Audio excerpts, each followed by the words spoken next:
Was it the Wizards? Our Wizards, yeah. It was the Wizards, wasn't it? Yep. Oh man, I'm nervous. My palms sweaty already, dog. Some bullshit. We traded Bill, didn't we? Nah. Oh, all right. Woo! Traded Wall for Westbrook. Man. You're lying. And a first round pick. We gave him a first round pick. We gave them a first round pick?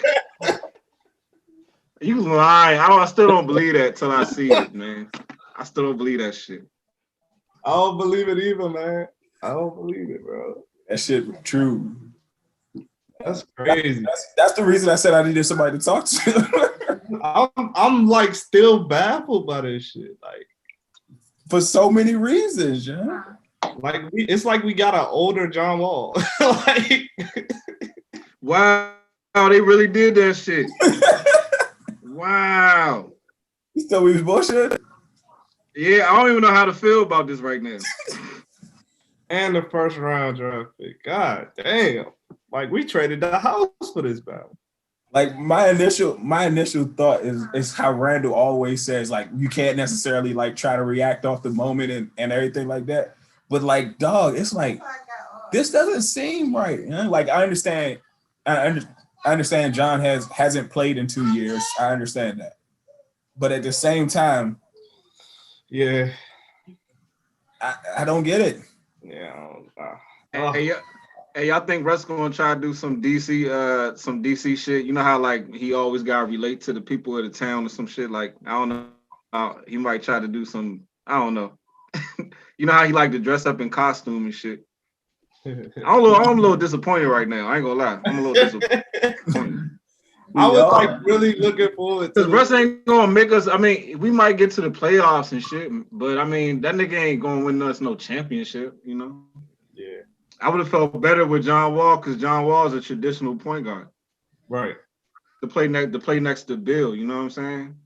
Like I don't see how Bill and Westbrook play next to each other. I just don't see it. They're not. Because remember what happened to Oladipo? Remember what happened to Oladipo back when Russell was having them triple doubles? He pretty much like watched Oladipo out off the court. You know what I'm saying? Yeah. So that's just crazy. And I mean, also think about it. Like Bill is shit. You can think about it. Bill is a scorer. Bill wants the ball in his hands to get buckets. And Russ wants the ball in his hands to get to the basket, to get to his. That's what I'm saying.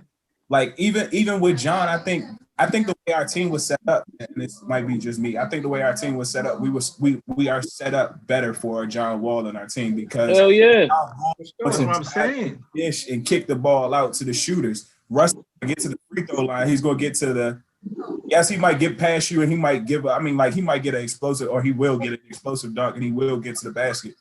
But John is going to for the most part, John is always going to blow right by you, and either he's going to make a tough layup, a tough contested shot at the rim, or he's going to find an open person for the tray ball. But Westbrook, his assists coming from teams want to take him out of the game. They double team, triple team, and then he kicking it out. John see the shit before it's happening, and that's how That's how he gets exactly. And what's the point of signing Bertans? You're 100% right. So that's exactly what I was about to say. Yeah, that's a John Wall. When you sign Bertans, that's a John Wall signing right there. Yeah. Right. Westbrook he ain't built to get the ball to him. Yeah, and then that would have been perfect with him and Wall and Bill. Like I can't see. And I'm gonna be honest with you, like Wall with Harden. That don't make sense either. I don't know if Harden and Wall are gonna be able to get along because both of them need the ball in their hand like 24/7. Like you know what I'm saying? So that I think that John might get along just because Rock even more.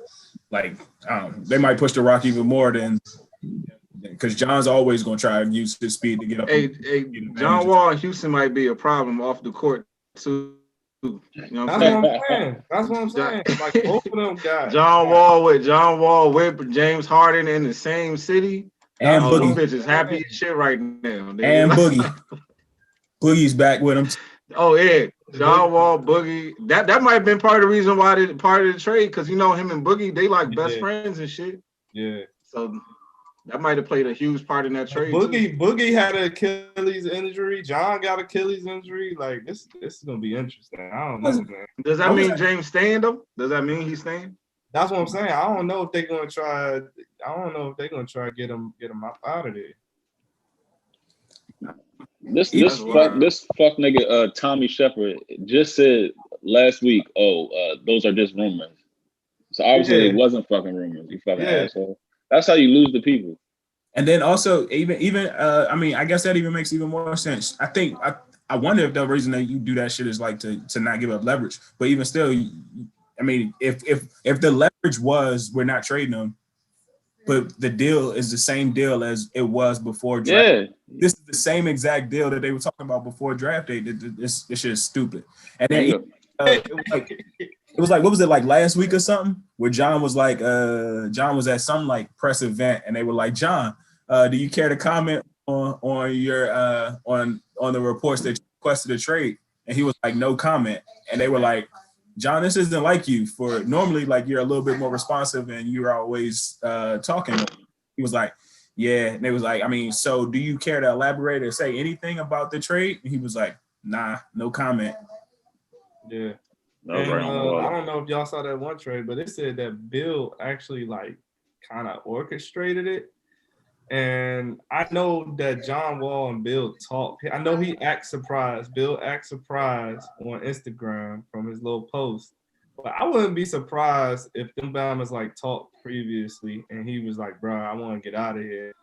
And then Bill was like, well, I need something like to replace you. And Westbrook is the closest thing to Wall. So I don't know, man. I'm just speculating. But I'm fucking pissed. I'm just be honest. I'm hot. And plus John Wall is DC. This is like one of my favorite DC athletes of all time. Like this nigga, he became, you know what I mean, he's like the child of, you know, DC. Man, this shit. And that's not only just like on the court too, off the court. That's what I'm saying. Yeah, like please name like a bigger DC athlete than John Wall. Yeah. That's been loyal, that's been, you know, out here. That's what I was gonna say as far as like the loyalty. That shit. Like name John Wall one. was DC. Name one. Who? Clint Porter. Yeah, but Clint. But John. But no, you're right. I'm just fucking around. I'm just fucking around because Clint Portis. I think he probably still is. Clint Portis was fucking around in the nightlife, man. He was still like he was well known in the nightlife. John is well known in the nightlife, but then he's also well known in the trenches and then also like in the community as well. So I mean, all due my Captain John. I thank him for his service. I thank him for everything he did here. Wish he would have had his 10-year longer though. Right, and then we drafted him. We ain't draft Clint Portis or Santana Moss. Like that's our guy, bro. He's supposed to be here.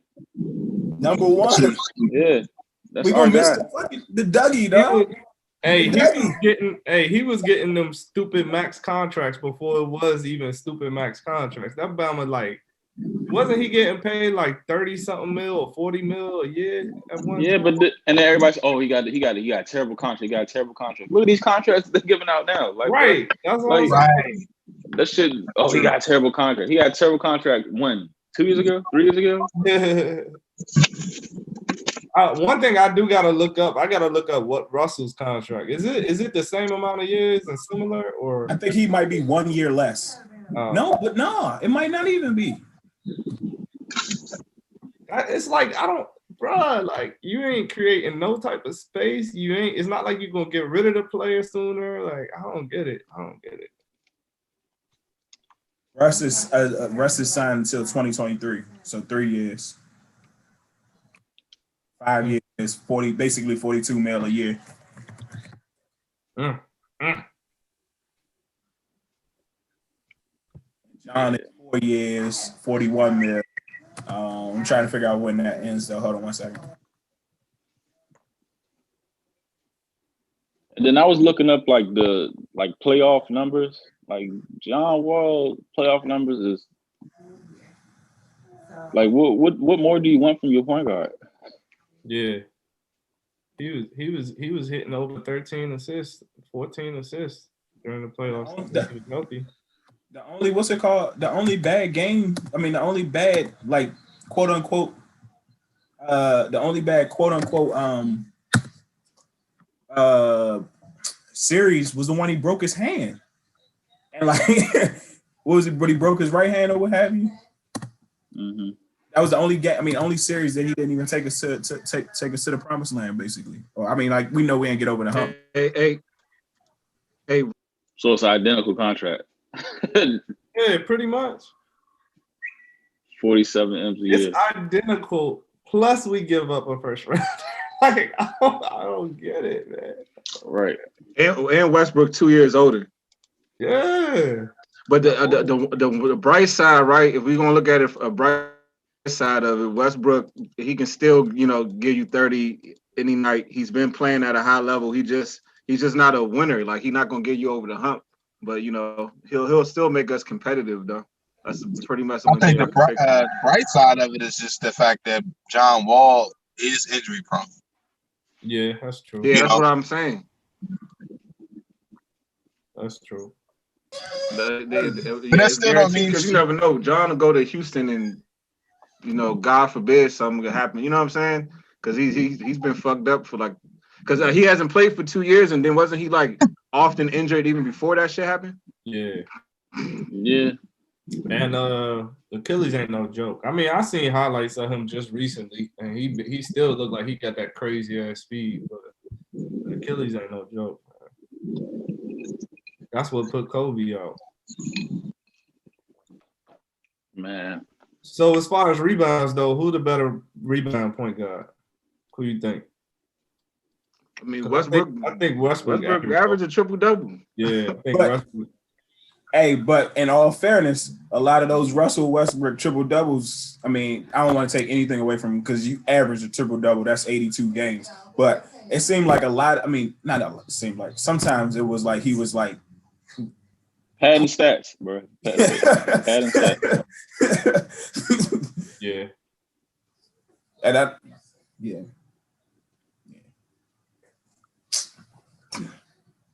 All right, so I'm gonna jump in this. Everybody, to catch you up to speed, this is the Flight Room podcast. We're doing fifth quarter right now. This is the fifth quarter, episode 5, correct? Episode 5. And breaking news: Russell Westbrook has been traded to the Washington Wizards for John Wall and a first-round pick. And this is our reaction.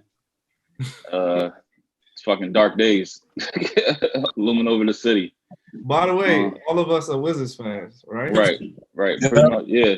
We pretty much split up on football, but all of us are Wizards fans. This is like heavy ass news. John Wall means so much to the community, so much as a DC athlete, and this is a hard fucking pill to swallow. Yeah, he's pretty much the face. How long? We drafted him in what, 2010? Yeah, 2010, right? Damn, that's almost 10 years, and especially in this town, we don't be keeping stars around that long at all. So, at the same time, we don't usually hit on on stars, and he was for sure a hit. So this is hard. I don't even know what to say for real. Like I thought it was fake at first. I'm not gonna lie. Yeah, man, he's the face of the franchise for a long time. So, with Russell and Bill in there, I'm pretty sure Bill's going to be the face now. And, yeah, man. First round. I can see Russell kind of falling back and letting it be Brad's team. I can see that. I can see him coming in here just, trying to just be cool about shit. Just be humble about it a little bit. So, and it's almost like he got to. We'll see. It's gonna be kind of crazy to watch those two play next to each other because, like I said, they could both. Back in Houston, Russell Westbrook could facilitate. James Harden could facilitate, but now he playing with a true shooting guard, and Russell Westbrook he plays point guard, but he scores like a shooting guard. So you to have them two playing next to each other, that's gonna be something interesting to see. And then they was also saying, I don't know how much this means anything for next season at least, but they were saying that dude we just drafted can run some point guard too. The European dude we just drafted. They say he can run some point. Like 6'7". I don't know if maybe if that's part of the plan. I don't know what it is, but we'll see. And honestly, with this dude we just drafted, I feel like just reading on it, I feel like they're trying to make him into like a Luka type guy. I think that they want him to be like that type of dude. So we'll see. But I don't know. Russell Westbrook in DC, man. Y'all think it's gonna take us anywhere though? I think we definitely. Like y'all think we can be a Eastern Conference Finals team? Yeah, we gonna make it. Y'all think we can still get there with Russ? Then what's there to be upset about? Because when was the last time we was in the Eastern Conference Finals? I don't really think we might actually have a better team. I don't think it puts us there automatically, but I don't think it's an addition by subtraction. It's like we gonna be who we was to begin with. Right. Yeah, I agree with that. It's like an even ass swap. Where did we fall though last time that John was healthy? Where was we? Like, how far did we go? Was that when we lost to Toronto in the first round? No. We lost the Celtics. Yeah, Game 7. When he Game hurt 7. Game 7. No. We lost to Isaiah Thomas and the Celtics. Game 7 in Boston to not go to the Eastern Conference Finals. Yeah. Was that the I call game year? Nah. Nah. That was the Isaiah Thomas. Isaiah Thomas when his tragically lost her life.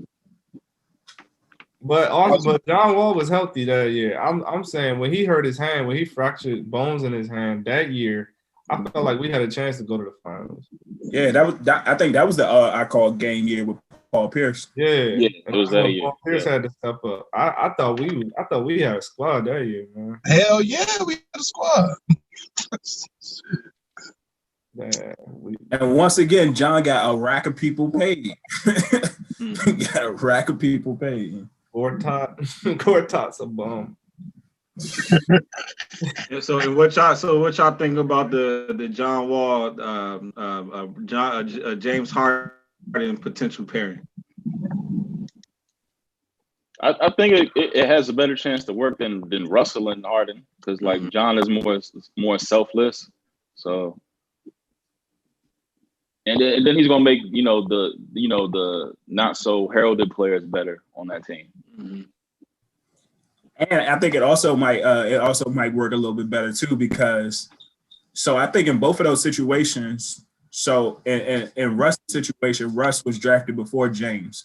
So James came in and quote unquote, I know these Bama's are both superstars, but I think Russ probably looked at James like, I'm the big brother in this situation because I've been here first. So I'm a usher you in. The same way John might have looked at Brad in that same way, whereas it's times where I feel like I might be supposed to defer, but at the same time, I'm big brother.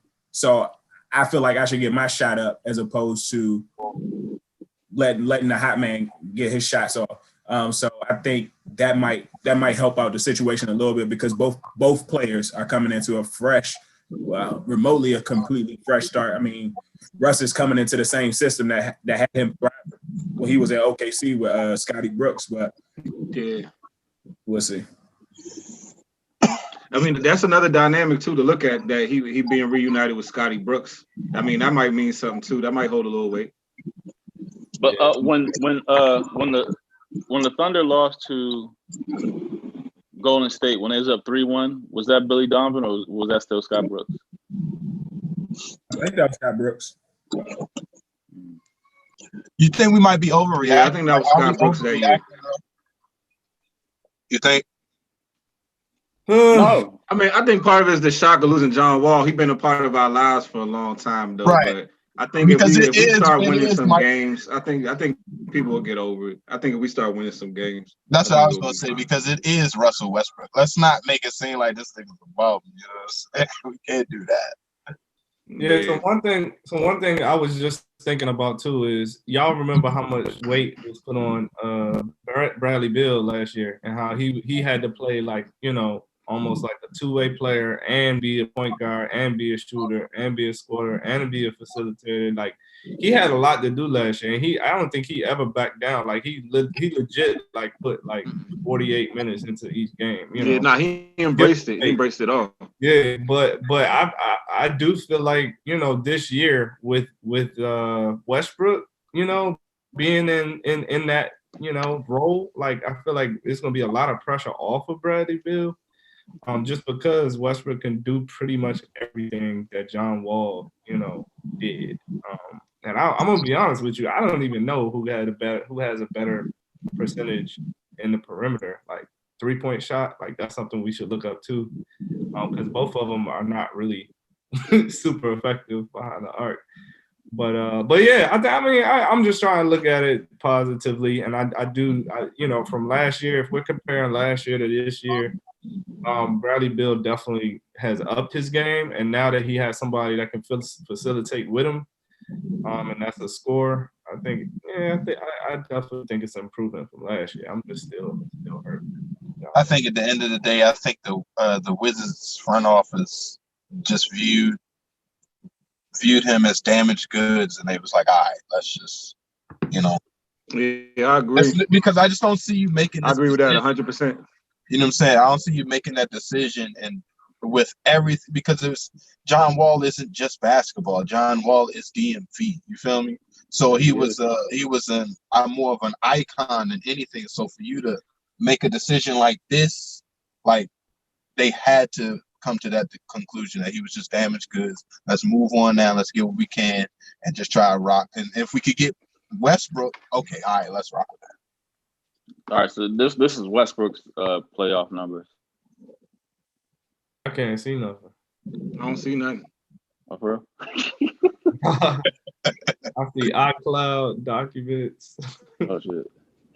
It just say screenshot. One moment.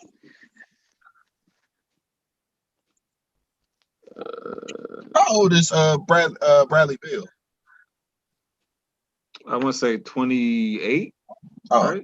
So yeah, they got. If John 28, then I would say Brad might be 27. But yeah. Damn. Y'all see now?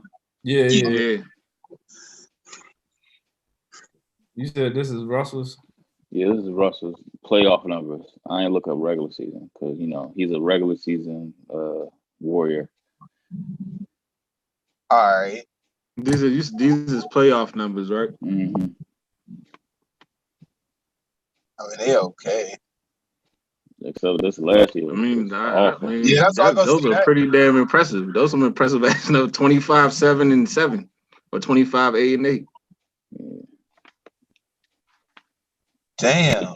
The turnovers are alarming, but yeah. Is it where's turnovers? Oh yeah. No, yeah. He always been one of the highest turnover guys in the league though. He always been up there. Look at that field goal percentage, man. I mean, he kind of known for having a low basketball IQ though. That's impressive, the field goal percentage. Damn, I mean, his numbers are good, but that field goal percentage is pretty bad. And this that is nigga John. was in OKC forever. Oh, you about to pull up John? Yeah. I should say paused again. That nigga was in OKC forever. God damn. I should still say paused.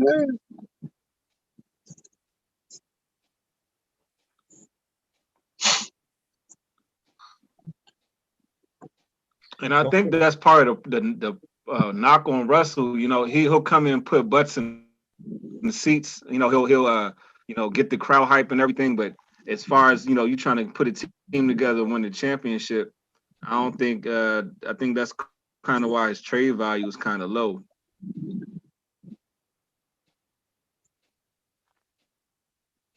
The minutes per game is crazy. Yeah, that's what I was gonna say. God damn. Even at 12 assists. This nigga pass out on every flight back. Damn. Field goal percentage is it's almost the same. Yeah, I mean, early in this, it was getting better, but this is so John Wall. Is he 30 now? 30, 29. yeah, 30. So I mean, we looking at his stats from the age of 27. So that's 3 years ago, and he even played. Yeah. But that 3-point percentage is way less than Westbrook's. Damn, I even peeped that 190 3-point percentage. 1.9, like that's horrible. And then the other one was 1.7. Like, God. Yeah. Hey, one of them 3 points sent us to Game 7 though that year. That's true. That's true.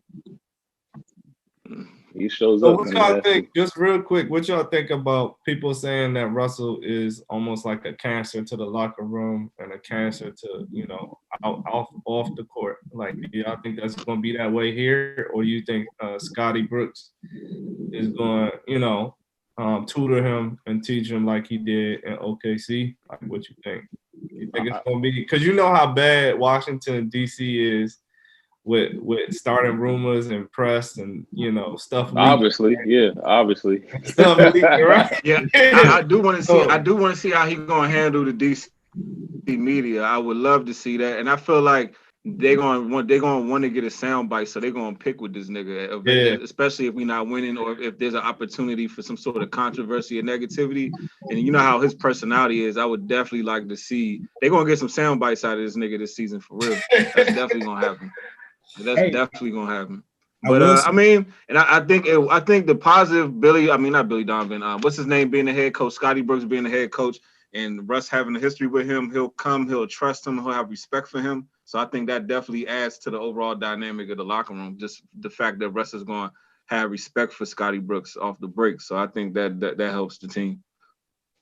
Yeah, I think you know what I'm saying, and not necessarily knowing all the ins and outs, but I think they have a little bit of polar opposites in terms of personalities. So you already know John. I guess it's possible John was in the club frequently, as opposed to Russ. We don't necessarily know if he's in the club, but Russ seems more like a family guy. I mean, he married and family and all that shit. So he probably not like that. And then even still, like they say, like Russ give you the quote unquote sound bites in the media, but at the same time, they say that nigga Russ is like a genuine nice person. Like they say, I think they said when he left the bubble, like they said he left like an $8,000 tip for all the people, all the staff members or what have you. But he also left his room spotless, and so they was like that like literally typifies or exemplifies his character like throughout all times. It ain't just like he just did that jump like off a one-off. And they said he always like had that same type of mentality in OKC. So I wonder if that's,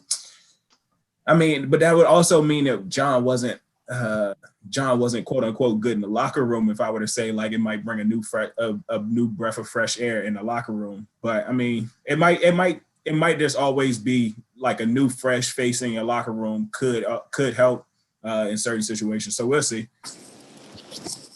Didn't John Wall threaten what's his name, say he was gonna punch him in the face or some shit like that? Scott Brooks. Remember he had gotten into an altercation he got in a altercation with Scotty Brooks, remember? And he said some shit like you know what I'm talking about, right? And he got into the like I don't know, it was like one of those like almost like a Jimmy Butler like situation, and he got into it with Scotty Brooks. And he bumped, and even within that, like even it's talking about Russell Westbrook and sound bites. I mean, that's not even like an indictment on his character or saying he's a good or bad person. That's just literally like that nigga's gonna give you sound bites. Like that's not saying like if he's a good person in the locker room or not. That nigga just gonna give you sound bites. That's how he is. That's what he does. You know. So, right. I mean, that's all. It's, you know.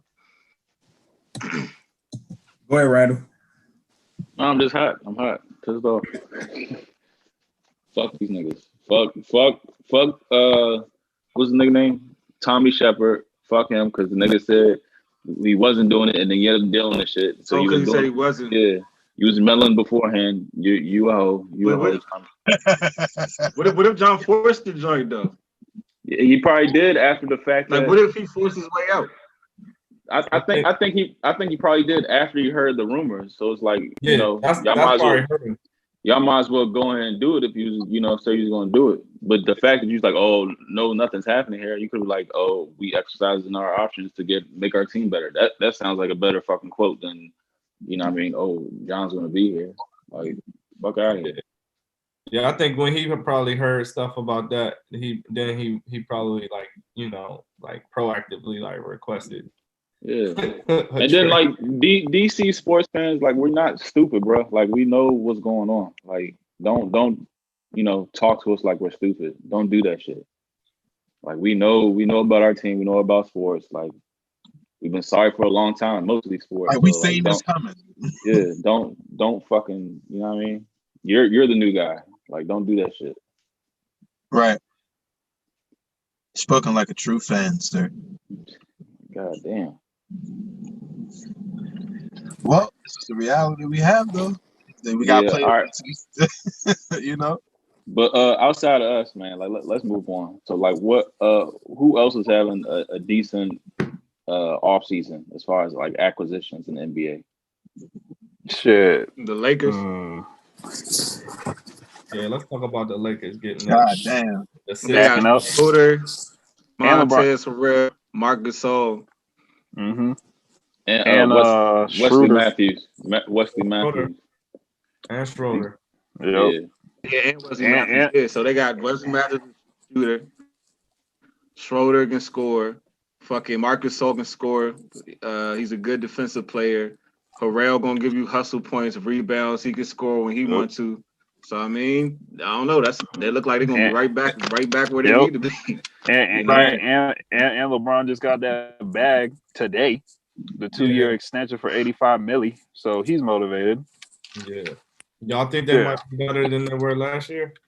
Yes, they might be. Yeah, I think they might be. Like no question.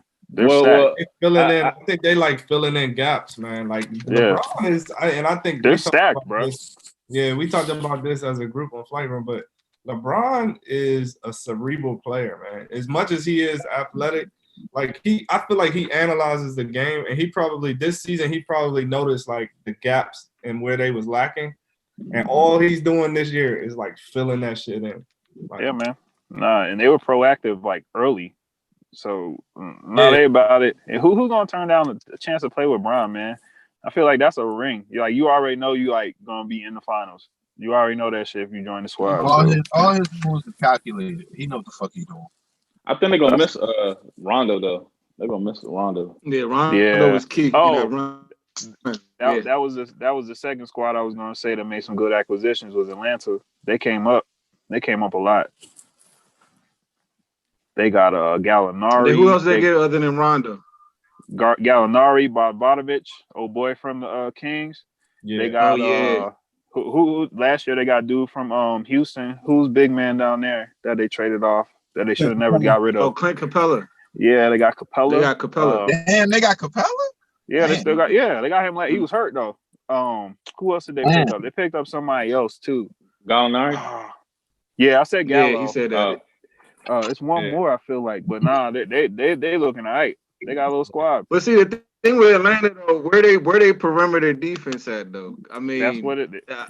Because none of those guys they picked up as defensive players at all. They just seem like they just got straight shooters. Yeah, I think that's what it's about this year. They're just gonna try to outscore you. Yeah.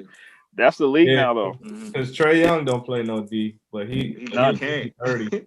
He's small. He like real small for real. I see him live. He's little. Yeah.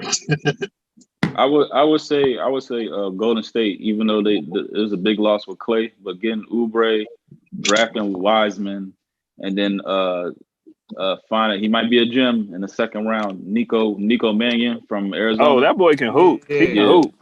He can hoop. The ginger, he played at Zona. That team too. Yeah, he's perfect for them. He a West Coast player, so he gonna fit right in with them. He from Cali. Mm-hmm. So you know he's doing it. He gonna show out. I like him though. I like his game too. He actually know how to play the game. His pops used to play in the league for real. Yeah. I forget. Yeah, his pops was in the league. You ain't gonna say nothing about Charlotte? Nah. I know. I'm not an Aaron Gordon believer. I don't believe in him. I never. How's this nigga coming up off one fucking All-Star game? This nigga's getting so much squat.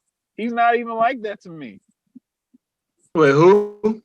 Gordon Hayward. Aaron Gordon? No, Oh, Gordon Hayward. Hayward. I think he said Aaron Gordon. I didn't know he went to I did. I messed that Charlotte. up at first. I did. I don't know how he got that contract. I don't know how Gordon Hayward got that contract. I don't know what even the they one was from thinking with Boston. that shit. Even the shit from Boston, I'm like, this motherfucker's getting. He made like 280 million in this last like 4 years or something. Crazy. Anyway, he was like the third. He was like the third option in Boston or the fourth option in Boston. Some crazy shit. Right? Yeah. He wasn't even a man there. Yeah. But even still, they logged up. They got a log jamming guards now. Yeah, Charlotte. And they got Lonzo now.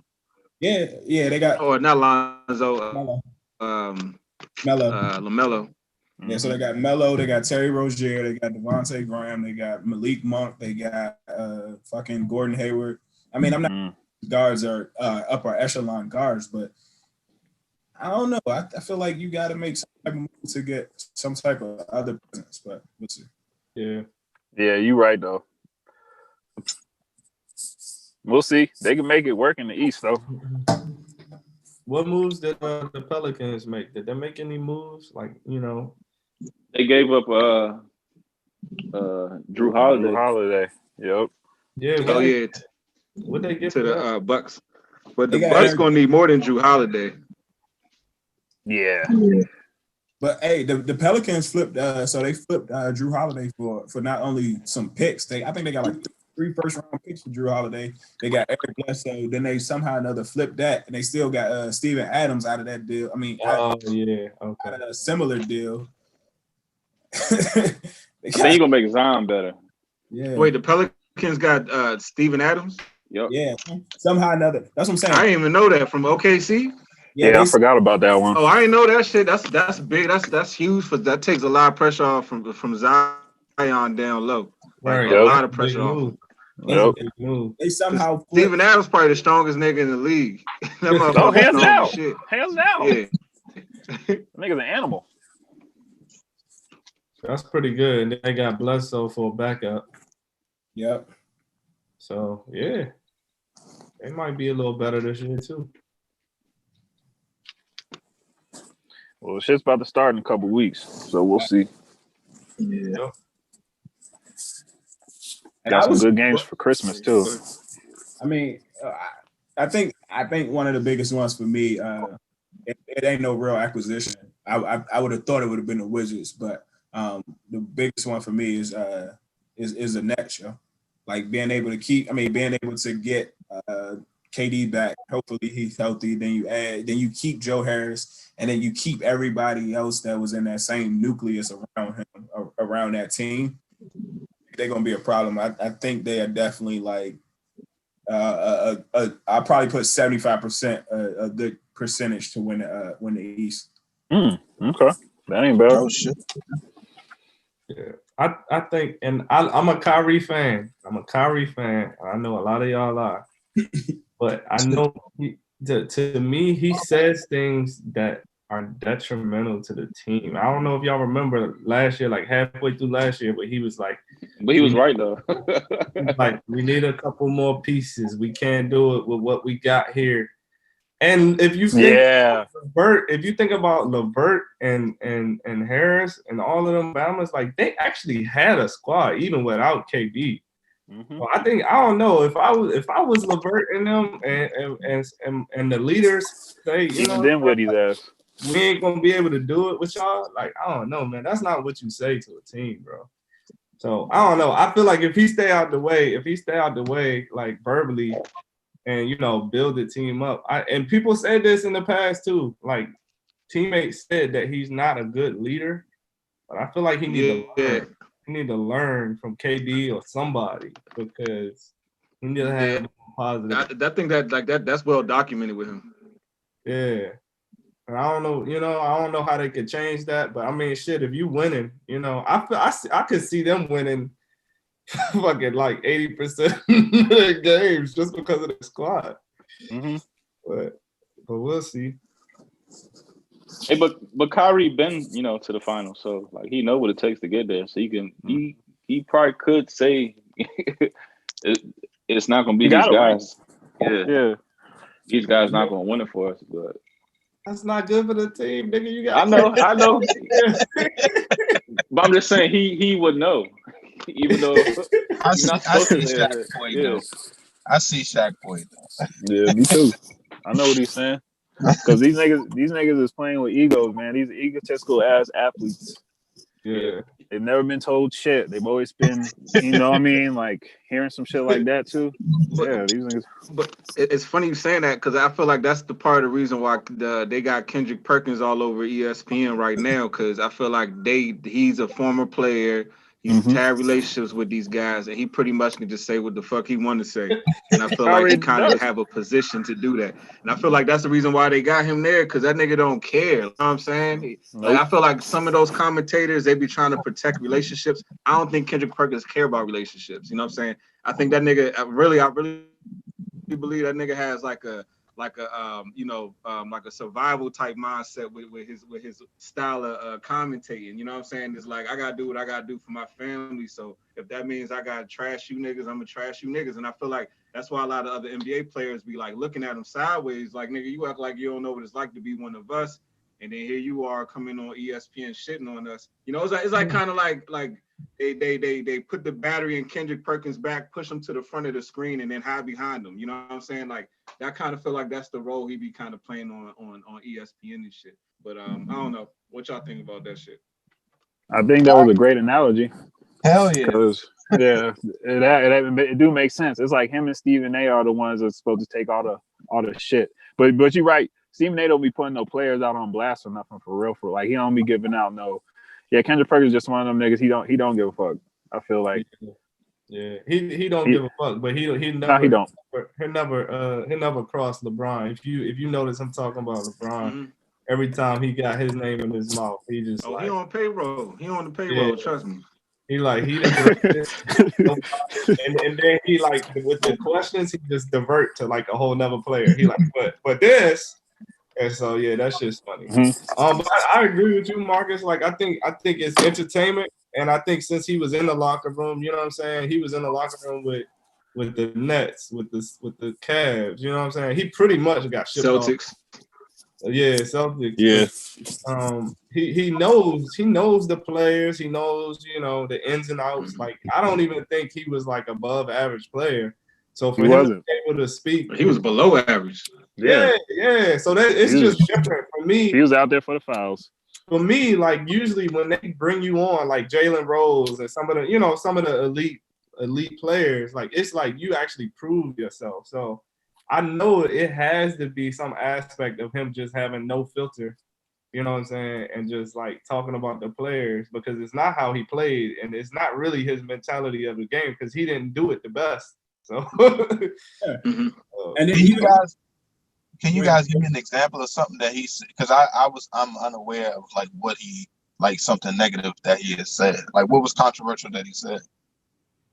No, it's not. I don't think it's just controversial. I just think that he right now, Brian, he actually has like, I think like a whole half day segment on and off ESPN and on and off other programs for commentating. So he's right. I'm just saying, but what is making you guys say that? Like, like what are the other NBA players, like what is he saying that's making them feel as though like he said something about KD one time. I forgot exactly what it was, but then KD was like, it's funny for you to be criticizing me when you average 3 points and 2 rebounds a game as a starting center in the league. It's like you got so much to talk about what other guys is doing, and you was performing below. You know what I'm saying? Even to be having this conversation, to be talking like this, you talking like you was putting in the same amount of work that everybody else was doing. You know, so I think a lot of that came from, even to go further on Marcus' point. I think that was when I think it might have been like Russ is either first game back to OKC after the trade or something like that, and like he was like, Russ is the best player for OKC, player in franchise history at OKC. And then everybody's like, whoa, you forgot about KD for a second. He was like, nah, Russ is the best player. And like, okay. He started to get, I think everything he get. Like, I think he gained all his steam off of, not all his steam. I think he was on and he was like a talking head and he was a good a good soundbite every once in a while, but I think he started to gain like more exposure off of that one because he went back and forth with KD, and then he like, tried to make the point for Russ, and then like, you know what I'm saying, like once you get on stage one time and like you start to get a little bit of, as Marcus said earlier, a little bit of battery in your back from whoever. I got you. It's awful. All right, cool. Yeah. But I mean, even still, never mind. I mean, you got Kendrick Perkins, but then you also got like the guy, what's his name? I want to say Ryan Hollins, and Ryan Hollins, yeah. He just as bad, and he be coming up with some more outlandish takes. And like most of the time, it's like, and I don't want to discredit anybody for the way they speak or anything.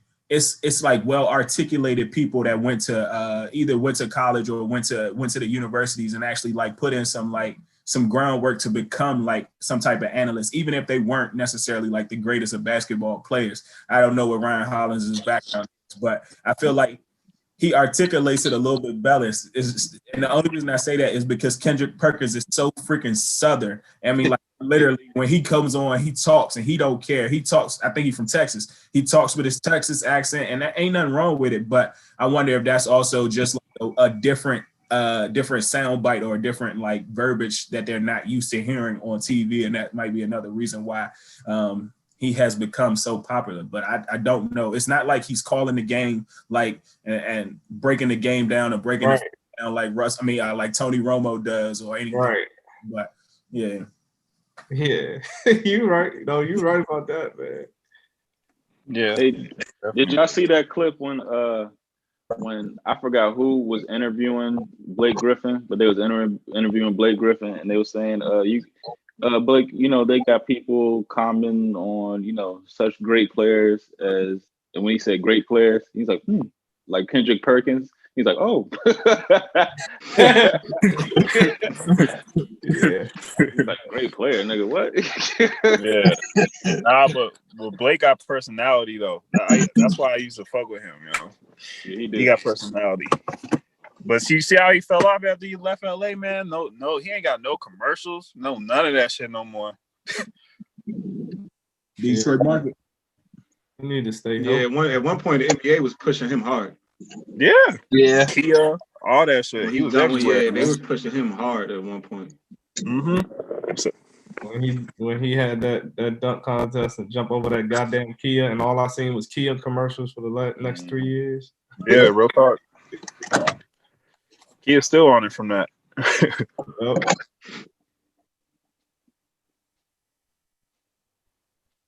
right, since we talk about greats, I'm gonna switch it up a little bit, yeah. What's your top 5 female athletes of all time? Because one of the ones I'm thinking about is a great commentator. She's a great commentator, or she used to be. I think she fell off and she don't do it no more. But Cheryl Miller. I knew you was gonna say that. Yeah. Hell yeah. Cheryl Miller probably come to mind first. You know, real when we was growing up, Cheryl Miller was like the female athlete when we was growing up and shit like that. It was like her and Lisa Leslie.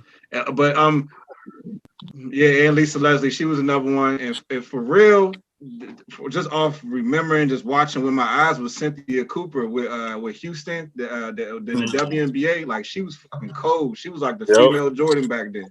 Like, she was nasty. I personally can't say I've seen another female basketball player that dominant as she was back in the day and shit. But also just naming them, Serena. Obviously got those Serena in there. Oh yeah. I'm gonna say Maya Moore, because I think Maya Moore was dominant in college. She was dominant in WNBA, and then she retired and got married.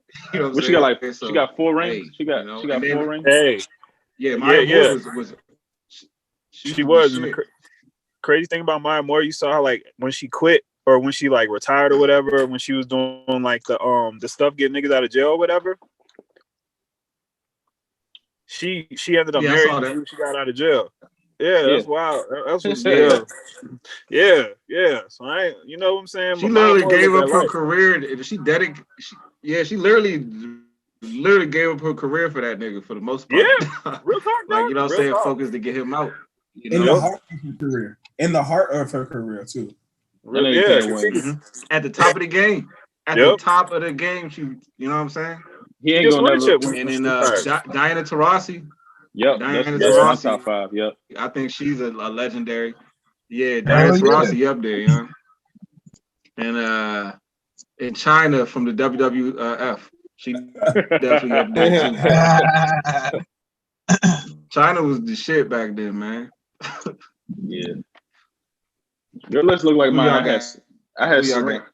I got Serena number 1, just like because like that solo sport, and then like her longevity and just the amount of wins and the amount of hardware that she has. Like she's number 1, and number 2 I got Amanda Nunes. I mean, like she's just like an unstoppable force. And then like she's also like took out other unstoppable forces. Like she took out So, and I got Diana Taurasi, Maya Moore, and then last I got Danica Patrick, because this is like the only female that's actually competing with males in her respective sport. That's Everybody else, yeah.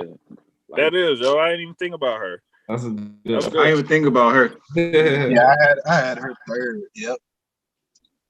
What y'all think about Simone Biles though? I mean, she's a fucking yeah. That's a good one. Hey, go through your list, Brian. Go through your list.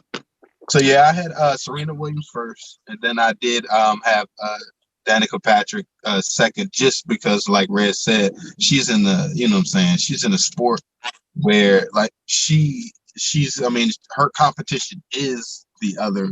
The other gender. That's it. You know what I'm saying? So for her to do that is commendable. And like I said, I had Biles third. My last two, I don't know. Like I felt like I don't know. Like my last two, I couldn't narrow down my last two. Yeah, this shit was tough. Well, just give us what you got. I was thinking I don't know. Like I running track when growing up, I was gonna say FloJo. Damn, I got FloJo. Yeah, I was gonna say FloJo. And then shit. Oh damn. I know. Allison Felix. My bad. I was driving I like Allison Felix. Was that 5? Probably not. You know, 4. Michelle Kwan.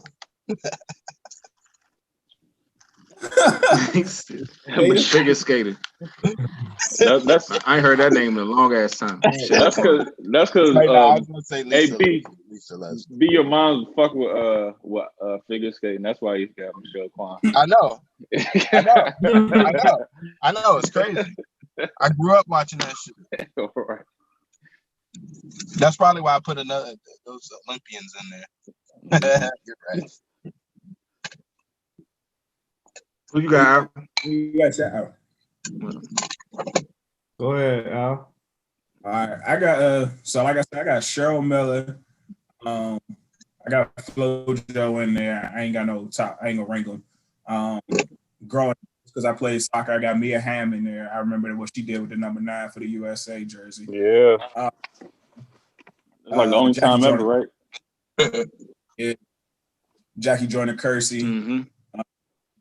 And then I'm gonna actually throw Cheryl Swoops in there too, just because. And Cheryl, for me, it's Cheryl Swoops' legacy, just because like she had grown men trying rocking to them damn. You right.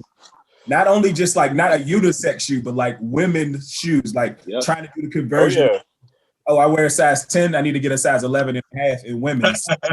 Damn right. Yeah. Like I think for me, she's definitely up there. And then I think right now I definitely have to put Sue Bird up there too. I love Sue Bird's little game. Yeah, she's a winner OG. too. Yeah, I like that. OG Sue. Yeah.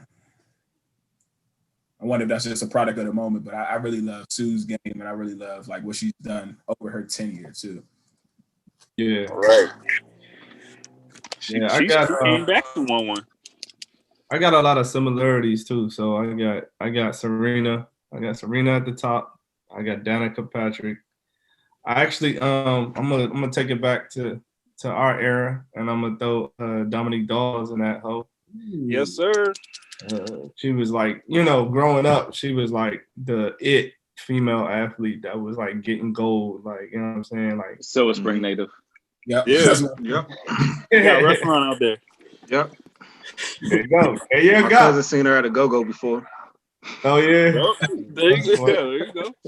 That was back in the day, though. Obviously, you know what I'm saying. This is my older cousin. She said she saw her at a go-go with some red Reebok classics on. Yep.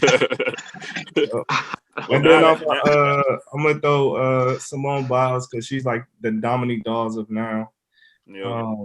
And then Mia Hamm and Hope Solo. I'm gonna throw Hope in there too because I remember seeing some of the Olympics where she was just grabbing, like she's a female, so I don't have to say pause, but she was just grabbing shit, like grabbing. I can't say what she was grabbing, but she was them like, balls up. Yeah, she was smacking the hell out of the balls like nothing was getting in the goal. Oh shit! Hey, no ball get past her. I got one more I need to add in there too. Yeah, throw it out there. I forgot about Layla. Thank you. I was waiting for that. I was about to say that. Layla Ali, huh? Yeah.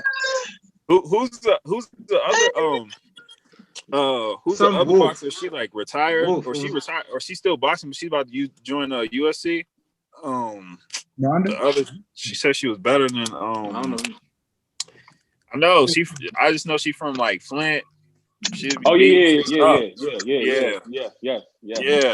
to join USC this year. Damn, what's her name?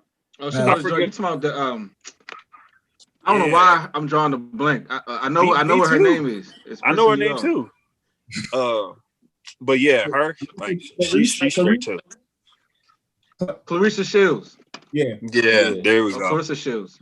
Yeah, Clarissa. She said she better than T-Rex. Amanda Nunez. Maybe boxing wise, I don't know. Yeah, she beating chicks up. Oh shit, that's gonna be some shit if she starts. Yeah, so she about to be in the UFC. Well, I thought her and Layla Ali was supposed to fight. What? I would like that. Remember, I think she challenged her to come out for a fight. Clarissa Shields, and Layla was like, for the right price, she would. I think Layla too old, man. Yeah, she old enough to be a mother. Yeah, she is a mother. Didn't she have kids? Yeah, she married Curtis Conway, the dude that used to play wide receiver for the Bears. Yeah, I'm saying she's old enough to be her mother. Yeah. Oh yeah. Oh, I think you said a mother. You right though. She is. She up there. She better watch out. All right. What's crazy though? Serena Williams, like I would put her like top 5 athletes of like all time. Yeah, like, period. Yeah, period. That's how strong she's like unanimous across the board. Like, for real. She's ridiculous. Yeah. Hey, Layla Ali was born in 1977, so that makes her what? 43? Yeah. No. Actually, she turned 43, so she ain't that old. But Slim was probably born in like late 90s or mid 90s. Clarissa. I'm about to find out. Yeah, I think Clarissa only like 26ish. Yeah. She ain't no 80s baby. She was born in 95. See, yeah, she's old enough to be her mother. So she got about 18. She got 18 years on her. Yeah, she got 18 years on her. Yeah. But she probably would step out there. Just like you said, bring the bag. She'll step out there. I wouldn't want to see that though. After last weekend's events, I wouldn't even suggest shit like that. Yeah, that so old man. What you talking about with the Nate Robinson and them? Yeah. The old man fight was bad. What y'all think about the barbecue fight? That's it. The best part about that shit was the Nate Robinson and Jake Paul wash. Yeah. That was embarrassing. That shit was sad. That was very sad. That shit was sad. I felt bad for him, yo. I did. Yeah, I felt bad. The moment he hit the ground, I was just like, damn. Like, I don't know. I should did that. Yeah. You know what I'm saying? Because it's like this nigga didn't win the slam dunk contest. You know what I'm saying? Right. And then all of a sudden you just see this nigga slumped on the ground. No, he won 3 times, right? It almost didn't feel real. You know what I'm saying? Exactly. It didn't feel real almost. Like, Why? And then it was like he got his ass beat by a young boy too. That's why I was like, God damn, dog! I thought you was about to whoop this nigga's ass. Like I thought you was going, especially because like the clout after that shit. Like know, if he gets you, this motherfucker's about to put. That's a YouTube shit. You don't think this motherfucker gonna have you everywhere and it just be disrespectful on top of it? Like you gotta knock him out. That's my motivation. I think also we were all like rooting for Nate too. You know what I'm saying? And I think that's where like it hurt us the most when we see this nigga just slump. Like, God damn, dog. I couldn't believe that. Hell no. Why the basketball players was like looking and they was tweeting like, all right, as soon as he had his ass dropped, they ain't claim him at all. They was like, damn, Nate. But I know that's fucked up. But you know, I was thinking about too. When have you ever seen a basketball fight and niggas was really like it connected? Maybe that one. Yeah, because like basketball players can't fight like that. They be missing and all types of shit. To be real, I'm be 100. I done seen some terrible fucking basketball fights. It don't even be fights. I think that what made it worse was the way he landed on the damn mat. It was a bad look. First. No, the first time he got touched, I already knew it was bad because it was all in his eyes. Like you could already see his shit was vacant. I'm like, damn, is he okay? Like I was really saying that shit. Like I don't know. He tried to wrap him up, and it was good night. The first one was the back of his head though. See, and the thing is, the day. See, it's just a different day and time. You know what I'm saying? Like if this was in the '90s or some shit, you could take that risk. You know, but with social media and it's just a lot to lose in this day, in this era. You know what I'm saying? Like. Right. That type of shit like that lives in like infamy now. You know what I'm saying? Like we're back in the day, you take your L, niggas will forget about it a week later. You know what I'm saying? Right. But like now, that shit gonna live with him. You know? Right. So he knew he was taking it, and I feel like Jake Paul. I feel like Nate had more to lose than Jake Paul. You know, because like Nate is more of a world-renowned athlete, where Jake is some YouTube nigga. So if he would have lost to Nate Robinson, I don't think it would have weighed as much, you know, compared to Nate losing to him. So, and he got like 15 years on this nigga. For real. And that was his debut, right? That was his debut fight. And the dude Jake Paul is like he like welcomes that villain role too. So yeah, he likes that shit. Mm-hmm. That's another thing too. I heard he's about to fight McGregor next. And I'm gonna be real. If he fights Conor, I'm gonna be real. Conor's really gonna whoop that nigga. He gonna beat his ass though. In boxing though. Yeah. Yeah, he probably could. Yeah, he probably could. He was touching Mayweather up a little bit too. I ain't saying he beat his ass or nothing, but he had some shots on him. He's a more natural fighter. He was hitting this nigga Mayweather like this. That nigga wasn't even boxing. I'm talking about like he had like a little half hook, like couple little lefts. He wasn't doing much. Don't get me wrong. He wasn't doing much, but you could see he could, if he gets his rhythm together, like he'd be straight. But if he do fight him, he'll win that shit. Conor got way more to lose. You think he's trying to lose that shit? Nah. Like he actually fights for a living. Yeah, that's true. That's true. Yeah, like he should be able to take a punch, all types of shit. That's what they're gonna be going into it thinking. Like that dude should have no chance. But a couple takeaways from the that whole night, the set, the ring, all that shit was very appeasing to the eye. Yeah, they had the lights and shit. The lights and lights shit above looked the like ring. they was microwaving them niggas up there. Yeah. Nah, that shit was dope. Even how like it looked like it wasn't even that high from the ring. Right. It looked like a fucking video game. That's what it looked like. It looked like. And then like the intros how they were walking in and the screen was behind them, like right behind them. That shit was tough. Yeah. And then Uncle Snoop need to commentate a lot more events. Just maybe not like, you know, UFC or anything where niggas are getting knocked out. That nigga need to commentate like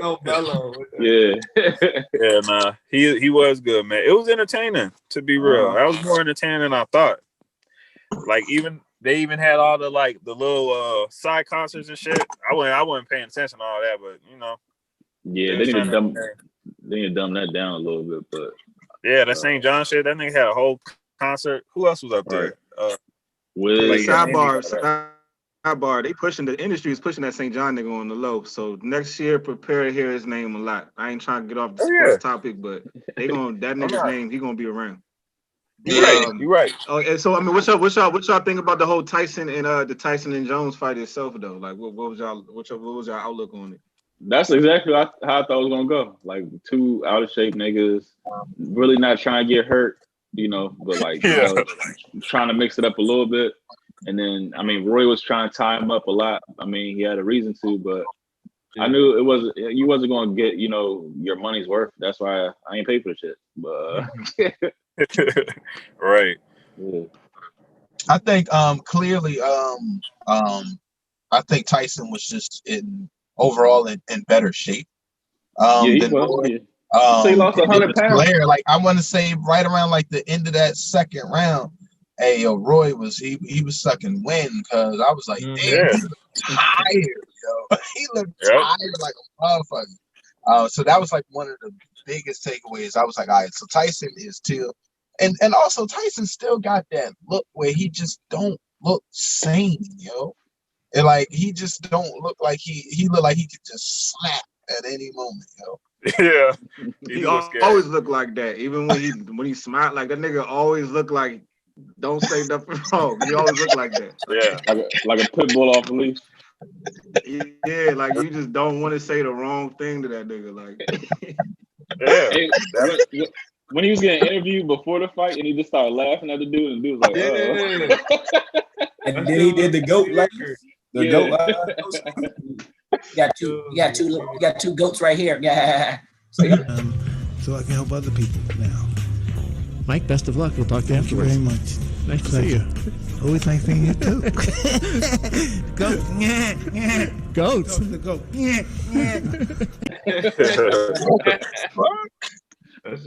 But that's what Kamaru Usman said about him. He's like, it's like having a lion in the room.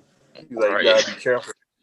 He's like, oh yeah, it's nice and all that, but that's still a lion over there. That's what everybody say that meet Tyson. They all say, he said the energy you feel when you're around that nigga, like it feel like you with a lion. That's what they say. Like everybody says that shit. Did y'all see the video of him getting on a plane with Dana White and him like punking Dana White, telling him to get the fuck up out the seat? And Dana was he was like, "Are you serious?" And he got his ass up. And Tyson, you better. He said, I'm getting up too. He told Dana to get up. He was like, "Oh, get the fuck up out of his own plane." Yes, he's sir, like, Mr. he's like, oh, this is my seat. He's like, well, I want that seat or some shit. Like, I want that seat, bro. Yeah. And this dude, Dana White, is like, I mean, he's an owner, but he's trained at UFC and everything. He got up so quick. Yeah, he did. No questions asked. Yeah, Mike is intimidating, bro. Big B. Smoking tree. Hold on. So I wanted to talk about one aspect. Did y'all see how Roy Jones was like holding his midsection like during the interview? Like, what I afterwards? wouldn't be surprised if he had like a cracked rib or something. I think he did fuck him up. I think Mike did fuck him up. And I think Mike was like knowing. And before I even get there, I think I was actually more scared for this fight happening than I was at times in the Gucci Man and Jeezy battle. I felt like at one point in time, like we literally might see somebody like literally pass out and die at that age. Because like I was thinking about, I was like, dog, like I know like quote unquote like 50-year-olds fall and like literally just walking down the street fall and then happen to break their wrist or something like that, let alone like the actual punch that's coming along with it. Mike Tyson. So I was really scared. But I think Mike did fuck him up in the ribs because like there were so many instances, like even when they was in their post game, as you were talking about, like he was just holding his stand up, and it wasn't even just like he put his arms down to the side. Nah, he protected himself if they were still about to fight in the ring or something. Like, nah, Roy, calm down. It's over. Pensacola, you can chill out for a while. Nah, you right. Because, I mean, Roy said it himself. He said, I don't care whether it was a hook, a jab, a body shot. They all hurt. That nigga said it. He was like, I don't know what it was. I think it was he got with 100. Tyson said right before the fight, because they interviewed him, and he was like, "So, like, he was like, so what do you plan on doing? Like, what type of fight is about to?" He was like, "Well, I plan on protecting myself at all times and throwing punches with bad intentions at all times." I was like, I mean, that's Mike right there. Yeah. Yeah, but it was cool. I think I saw like you know, a couple of them old heads trying to come back out. Holyfield, Lennox Lewis was even hinting at that shit. So we probably see something else too. Well, him and B-Hop, I think that'd be a good one. Tyson and B-Hop. Yeah, B-Hop never really threw punches either, so I could see that. He defense. And Riz, to go back to B-Hop, he just one of those old tough ass niggas. Philly, as baby. far as you were saying about the set, Riz, I do think I like how like in between rounds, like you could tell there was like a backdrop or like where they were like in an arena. But then as soon as the round started, everything went dark, and all you just saw was the ring and these niggas in it. That shit was tight, though. Right. For not being a like a sport, you know, production, they did that shit very well. Yeah, it was straight LED for real. Like that's how they set that shit up. It was nice though. So real quick, y'all fuck with y'all say y'all do or y'all don't fuck with the concerts in between? I did, but they gotta dial it back. It can't be after every single jump. Like maybe one or two. Like dial that shit back. Or maybe do it like all at once. Like don't have, you know, this one and this one and this one. Nah. Yeah. I think the only thing I think the reason I did like it is because like some of the times point blank I like the concert aspect during as you said during some of them because like fights and yes it'd be like 8 o'clock at night when it start, but by the time it'd be like the main event it'd be like 11:30 12 o'clock at night, and like literally I'm getting old, so towards the end of the time I'll be falling asleep. So with the concert it actually gave me a little bit more life, a little bit more rejuvenation. Yeah. And then like in between fights, it's normally literally like people on stage talking. I mean, like the analysts and everything talking about stuff they didn't talk about the entire time leading up to the fight and everything, and then finally giving their last minute predictions for the fight. So I think it was a nice little change for how we normally see like a fight. But yeah, that was just me. Hey, but Al, I mean, they didn't really have, you know, full on 12-round bouts, so they had some time to. Yeah, show you right. Yeah, but that, like I said earlier, it was just entertainment. It was entertaining. They covered all cylinders on that shit. Maybe some different artists next time. Yeah, but it wasn't bad. And I know them niggas was high in the ring after because Snoop performed right before. Snoop and Wiz performed right before fights. Yeah. It was cloudy and shit. Didn't Tyson say he smoked right before the fight? Yep. Yeah. And who was saying that? One of the commentators said, he said we might catch a contact from all of this. Yeah. And man, that smoke was billowing in that bitch, yo. Yeah, it was. They had a litty. And they were in Cali. I mean, shit. Yep. I came to that nigga's hometown, so that's in them niggas' contract though. Like they smoking. Like it don't even matter. They smoking. Hey, so today we had like a weird ass occasion where the NFL game was played on Wednesday, right? And it was the Ravens versus the Steelers. And normally that shit don't happen, but due to COVID, you know, we found our way having a Wednesday game. Why did the Ravens get pushed back and the Broncos didn't get pushed back, and they were dealing with, you know, similar circumstances? The Broncos had to, you know, play with a practice squad receiver at quarterback, and the Ravens had time to get their shit together. I don't know. That's just wild. What would be so the sketch? reason? Do you think it's like some favoritism from like Goodell and his boys, or? I think they might have also been holding out hope to see, because right now, whether you like it or not, Lamar Jackson is one of the main faces of the NFL. I like that though. I like him being a face of the NFL, but yeah. Right. Right. So with that being said, if they were going to put like they wanted Lamar Jackson versus, you know what I'm saying, they wanted Baltimore to play Pittsburgh on Thanksgiving. That was a highlighted game. They set that shit up that way for a specific reason. They didn't want COVID to come in to interfere with that. But Drew Lock and the fucking Denver Broncos, You're right. you know what I I'm mean, saying? So it was like it's blatant, but at the same time, it is what it is, kind of thing. Now the fairness in it, of course, it's of course it just looks like it's unfair on the outside, but business wise, I mean, it just makes a bit. It's a business decision, you know. no, I see your angle on that though. Just because the Broncos ain't shit, and like if you had to pick more of a franchise, especially that game too, because it was like some franchises and some winning franchise, good coaching and all that. Yeah, you would definitely pick the Ravens over the Steelers. So, and I think they were trying to push it back, like you said, for Lamar to start. They probably want him to come through.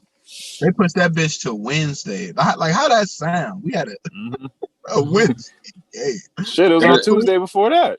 At 3:45. Yeah. And then that pushes us back to they pushes our game with the Steelers to Monday at 5 p.m. on a Monday. I saw that shit. I saw that. Of a doubleheader. I don't know. I look at it a little bit different though, because the Ravens, them motherfuckers actually had like a quote unquote remotely an outbreak, whereas though it was like 15 to 20, when like each day they were still having people that was testing positive, and like Broncos, like that shit was just them niggas being dumb, whereas though they had all the quarterbacks literally, and yes, they had to end up getting a practice squad practice squad wide receiver to play quarterback, but that shit was still remotely a little bit contained, as opposed to like niggas not knowing who exactly was going to test positive the next day. And whereas though, like literally, I think the Ravens still had positive tests Tuesday, and so like if they put them Bama's, if they tried them Bama's out there, the Ravens on Sunday or even Monday or Tuesday, like that mean like the Ravens team would have been fucked up, the Steelers team would have been fucked up, and anybody that was playing the Steelers and the Ravens in the coming weeks, y'all would have been fucked up. The Redskins might have been fucked up, and then the Cowboys would have been fucked up because we play the Ravens next week. And then as opposed to like the actual Broncos, like it was the quarterback's room in which like they was all fucked up. Don't get me wrong, like for you to not have a quarterback on your roster, but it's still remotely controlled. You know where it stops and where it ends at. Whereas though the spread or the outbreak. Do you though? I don't know. I can't agree with that, because now you're playing favoritism on the COVIDs. Like my COVID stronger than your COVID type shit. Like you don't know that shit. Like, okay, you had 3 quarters. You going to tell a team that they can't play with all 3 of their quarterbacks out? Come on, yo, for real. Yeah, you gonna tell me I gotta go get this dude from Bowie State or some shit? Come on, man. Nah, I can't fade that. Hey, might as well have been from Bowie State though. Hey, they said they was gonna play with one of their coaching assistants. That's crazy. Nah, but even still, even playing with a coaching assistant, like that's still the same thing as like picking up. Like the reason I say you can't, the reason I don't think you can do that is picking up a coach's assistant is because what happens if that coaching assistant is quote unquote like a legit player, like, and then everybody doesn't have access to that opportunity, whereas though he's not on nobody's practice squad, so literally like we could just sign we can have a fucking coach that is not necessarily trying to play, but he's on our he's on our coaching staff and he's remotely good. We just keep him as our coach on our staff, and then that way like. Whenever some shit happens, we just sign him off the street, as opposed to like having everybody having equal opportunity to a practice squad player. So if he's on the Ravens, he played quarterback, and I mean, I see what you're saying. But it just, to me, it just sounds like you erred on the NFL erred on the side of caution for one team and not the other. That's just no. So this is what I'm saying, B. So the contract, like with the Ravens. Them niggas didn't know exactly like who all was infected, and each day they were having like the test, and they were finding out new people were infected. With the Broncos, they knew who was infected. It was one of the quarterbacks, and like everybody else that quarterback room. was contact with them, and they did not adhere to the mask policy or what have you. And so like you knew that the outbreak or whatever it is, it basically stopped in that quarterback room. And so yes, they had to try out a practice. Hey, but Al, like the quarterback room, you also eating dinner with other players and shit. That sound like some like Henry Hill type shit. Like somebody set the shit up. Like like you also meeting other players. I mean, or other staff members on your way to the quarterback's room to watch film. Like they can't just like single it to the quarterback's room. So I see what you're saying. You're saying because they knew that they knew the containment of the actual like who had been in contact. The fact that they got that, it was like, all right, y'all can't play with these niggas. But since the rest of your team good, y'all got rocked. Okay, all right. That sounds very fair. Okay, cool. Cool. It's all on the same page. But the same way, like the Ravens was about to have a fucking. I mean, they didn't have Lamar. I mean, not Lamar Jackson, but they didn't have Mark Ingram and J.K. Dobbins. Like that's the running back room. At first, it was like the whole running back room was in question. Right. The whole running back room was in question. I get your point too, B. I also think that if they were going to be looking for the money play, the money play is going to come later on in the season when it's going to be the Steelers are maintaining their quote unquote perfect record, or they try to maintain a perfect record, and then like that money game is now it's a money draw. Whereas though each game is more eyes or more viewers on the TV for that game. Why does shit keep doing this? This fucking update. Trash ass update. How are we doing on our picks though? How are we doing? I know that 1 week we did That's a good question. A couple weeks ago, was it a couple weeks when we made those picks? Yeah, I ain't go back and look, so we starting fresh. I know I got that Tennessee shit, the Tennessee +6 that game because they won overtime. Yeah, That's the game they won overtime, and I forget the other pick. See, I be betting so much, I be forgetting the picks on here. I gotta watch them like the day before, so I know like, oh shit, I did pick that. Just to make sure. But here we are, week 13, the Stone Cold locks of the week. Stone Cold. Let me see what we got. Yo, when he stunned them ladies, I never what was the bitch name? Mabel. Didn't he stun that old ass lady too? That's what I said. Mabel. Mabel. Oh. I ain't gonna never forget that shit, yo. We need to do a top 10. Sable. You say what? Y'all talking about wrestling? Yeah, I was talking about Stone Cold because he said Stone Cold locks, and I said Stone Cold Steve Austin, and I said I'll never forget when he stunned that old lady. Mm-hmm. Hey, next time we have the Stone Cold locks, we should drop the glass. You meant Sable, right? Not Mabel. Sable. Nah, Sable was the bimbo, the blonde. I'm sorry, Mabel was like the old lady. So who's Mabel? Yeah, she's being I a remember wheelchair. that one. She was the old ass lady. Like that was like the first lady. Oh yeah. It was like she had like brown curly hair, right? Yeah, and it was another one. I forgot the other one name. It was two of them. Oh, the two old ladies. They was like a tag team duo. Yeah. Okay, now I remember that. Okay, I know what you're talking about. Damn, I forgot all about them. Yo, wrestling is so ignorant, yo. It is. That shit don't make no sense. Like when you really watch it, that shit is so ignorant. Hey, but you know how much they used to play up like stereotypes, like back then. That's what I'm talking about. Yeah. That's what I'm talking about. Oh my god, that shit was They had a pimp nigga. They had like Black Panthers. They had like They had the Spanish crew. They had two. The They LWO. had the black dudes called Crime Time. Yeah.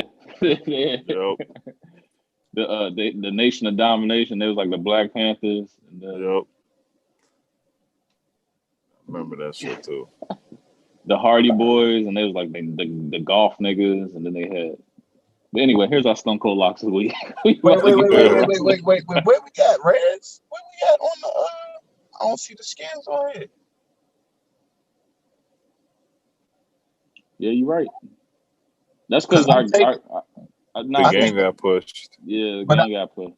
But I think they're I think it's plus. I think It was 10. It was 10 and a half on. Yeah, 10 and a half when I seen it earlier. Okay, because I'm definitely taking that. Plus, you'll take us plus 10 and a half. Yeah, I'm taking us plus 10 and a half. All right.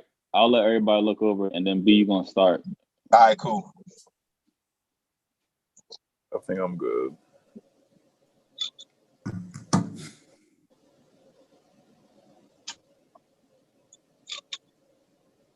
It's a lot of quarterback injuries this year.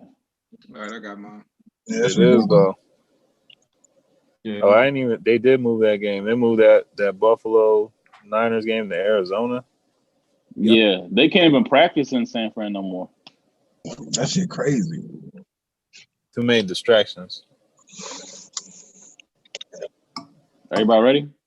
Yes, sir. Oh yeah. Yep. All right. So jump out there, B. Who you got? Who's your lock of the week for week 13? My lock of the week is the Washington Redskins. That's right, the Washington Redskins plus 10 and a half. Lock it in.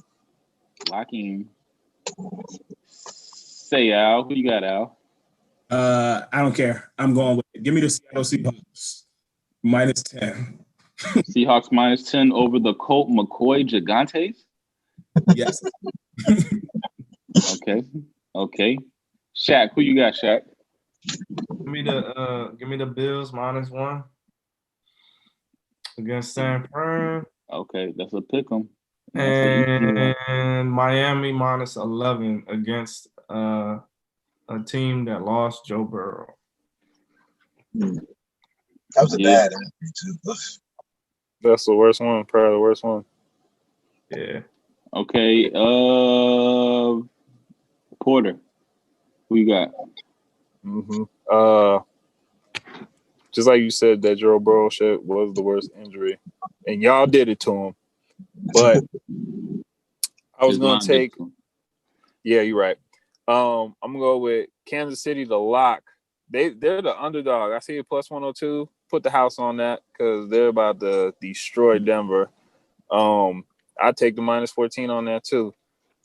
Also, I want to take the Raiders, the minus 7.5. They're gonna bounce back this week because they need that one. They got embarrassed. And then I think I'm gonna take the Saints too, the minus 2.5. Over the Falcons, right? Over the Falcons, yep. Over the Falcons. So 2 early games and you get a late game. All right, Lighthouse, who you got? Give me that over on the Saints and Falcons. So that is 45. That's low. Nice. Oh yeah. Didn't they just play that's what I'm saying. I thought that was low. The only problem is that Taysom Hill is starting, so I don't know if that offense is going to be as explosive. Yeah, I don't know. They've been covering though. They've been doing. And Atlanta defense some shit, so I think they can get some points up on Atlanta. So I don't know what happened with Atlanta though. Atlanta out of nowhere acted like they started playing some good football. But their offense has been they've been moving the ball all season though. So that's their bread and butter right there. In the games, to be honest. All right, so I'm actually going to buy some points for the Miami game and get it down to 10. And because I don't like that 11, it looks kind of janky. Like why would they put it at 11? You know what I'm saying? It's an early game too. 11 is a strange number. I'm gonna get it down to 10, and I'm also gonna pick the Bills minus 1, and I also like the over in the goddamn who the hell? Goddamn Catalina wine mix. Oh no, the Philly Packers jump. The Philly Packers jump. I got the over at 47. Okay. Oh yeah, they'll probably do that too. No, another good one if you feeling like it, that Chargers and Patriots. I take that. I take the Chargers plus 1. Plus 1. That might be a good bet. Yeah, just because I put that in a parlay or something. Yeah, throw that in there. They at home. They ain't been. Yeah, they at home too. The Patriots ain't got it. Even the Philly plus 8.5 is kind of, you know what I mean. Yeah, I looked at that too. Now Philly, just like they did that last game, they're not gonna It's make enticing. themselves. Yeah, Philly's kind of it's a strange team right now. They got like quarterback beef, but not really quarterback beef. I don't know how to make of this shit. I don't know. The coach don't know what to do, man.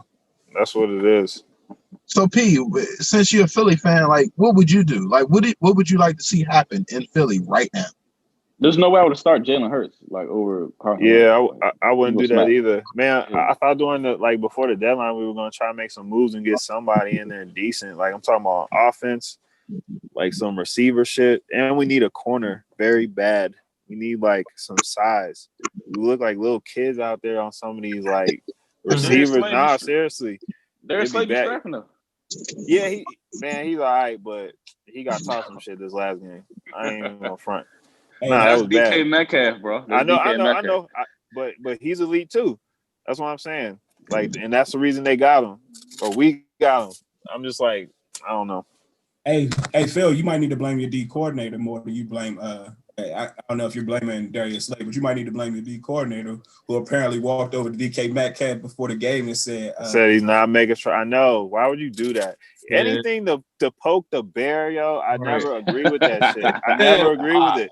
Like, because I know how that goes. I'll be the same way. Like, this motherfucker just said that. But then he came back. Even his new nickname, he want to be called Mandalorian. That's gangster. I'm just waiting for the conversation where we have where we put Terry McLaurin in the top 5 wide receivers in the NFL right now. But we'll wait on another day. You can do it now. I called it. Top 5, dog. You wasn't here for the top wide receivers, Carlos? Hey, that was my breakout player of the year. Just saying. We put him in the top. I wouldn't have put him in the top 5 up until maybe like this last month. I mean, he consistent as fuck with any quarterback. Yeah, that's the most impressive. He breaks tackles too. It's crazy. He never just catches the ball and go down. He gonna get at least a few more yards. You call him Pro Bowl? Like, he's a tough, physical. Like, even though he's not a big dude, he's like tough and physical though. Mm-hmm. He should make Pro Bowl. He should. I think he's definitely making a Pro Bowl this year. Lock already. Him and Tressway. And you know who also gonna make the Pro Bowl? Tressway. The Fifth Quarter Podcast, brought to you by Flight Room TV. Vote for us for the Pro Bowl. Probably All-Star game. Yeah, and the All-Star game, and best car by JD Associates, some shit like that. But yeah, this is the Flight Room Podcast brought to you by the Fifth Quarter, or reverse, the Fifth Quarter brought to you by the Flight Room Podcast. And we are on Spotify, we are on iTunes, we are on YouTube. Soon to be live. We're gonna work shit out. But stay tuned. We got the Flight Room Podcast coming up, and then maybe some overtime after that. Stay tuned, stay glued, stay loose. Stay good. Stay good.